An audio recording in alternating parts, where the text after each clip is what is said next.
Masih ingat Puput Novel, penyanyi era 90-an, kini resmi bergabung jadi kader PAN. Sosok Puput Novel mungkin sudah tidak asing lagi bagi generasi 90-an.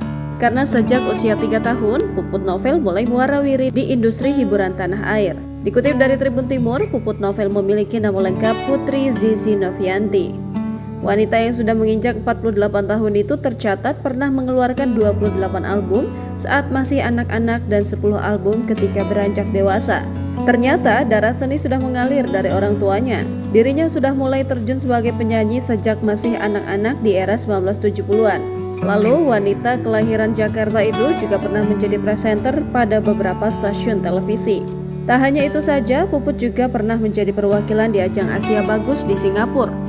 Puput juga merupakan lulusan UKI angkatan 1994 jurusan sastra Inggris, kerap aktif dalam beberapa organisasi.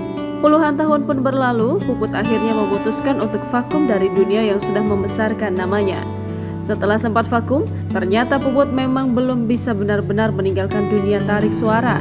Terbukti pada 2014, Puput muncul kembali ke dunia tarik suara dengan mengeluarkan album rekaman yang bertemakan religi dengan format band.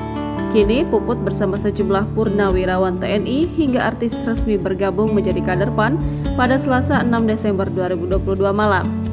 Total ada 20 nama yang diperkenalkan oleh Ketua Umum PAN Zulkifli Hasan dalam peresmian kader baru tersebut. Bahkan Uya Kuya yang merupakan presenter juga ikut bergabung dalam kader PAN.